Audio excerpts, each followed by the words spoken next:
دنیا کی بے ثباتی کو ایک فصل کے ذریعے سے فصل کی مثال دے کر کے ہمیں سمجھایا ہے کہ جس طرح فصل عارضی ہوتی ہے 5-6 مہینوں کے بعد ختم ہو جاتی ہے، اسی طرح دنیا بھی عارضی ہے جو قیامت کے ذریعے ختم ہو جائے گی۔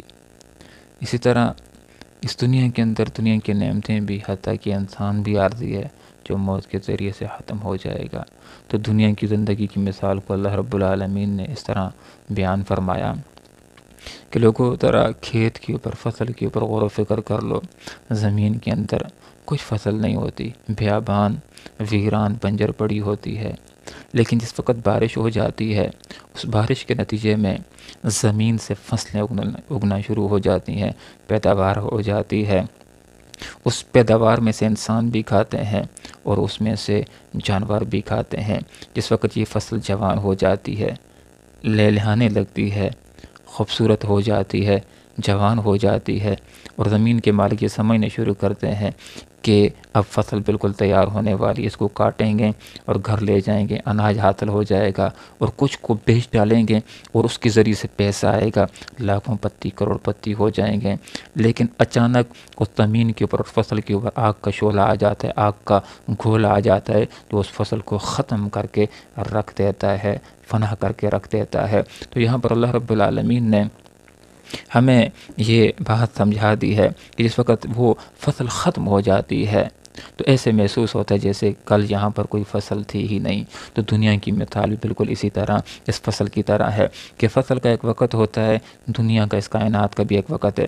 فصل جس طرح عارضی ہوتی ہے، دنیا اور یہ کائنات بھی عارضی ہے۔ فصل کی پیداوار جس طرح عارضی ہوتی ہے، دنیا، یہ کائنات، یہ بھی عارضی ہے۔ فصل جس طرح 5-6 مہینوں کے بعد کٹ جاتی ہے، ختم ہو جاتی ہے، یہ دنیا بھی قیامت کے ذریعے سے کٹ جائے گی، ختم ہو جائے گی۔ دنیا بھی عارضی ہے۔ اسی طرح انسان کی زندگی کی مثال بھی بالکل فصل کی طرح ہے۔ جس طرح فصل ہوتی ہے، اگتی ہے اور چھوٹی ہوتی ہے، اسی طرح انسان بھی پیدا ہوتا ہے، چھوٹا ہوتا ہے، کمزور ہوتا ہے۔ پھر جس طرح فصل جوان ہو جاتی ہے، انسان بھی جوان ہو جاتا ہے۔ پھر جس طرح فصل وہ زرد ہو جاتی ہے اور اس کے بعد کاٹ ڈالی جاتی ہے، اسی طرح انسان بھی زرد ہو جاتا ہے، بوڑھا ہو جاتا ہے۔ پھر انسان کی فصل کو بھی موت کے ذریعے سے کاٹ ڈالا جاتا ہے۔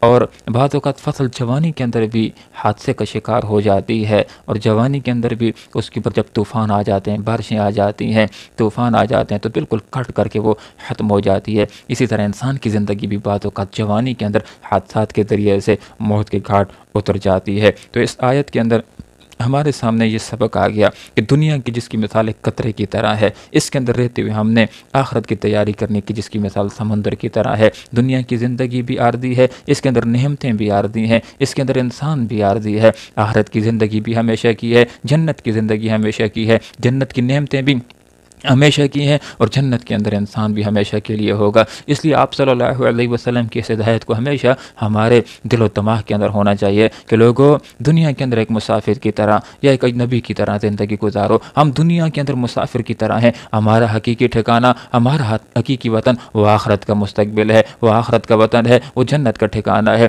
دنیا کے اندر رہتے ہوئے ہم نے اس آخرت کی تیاری کرنی ہے۔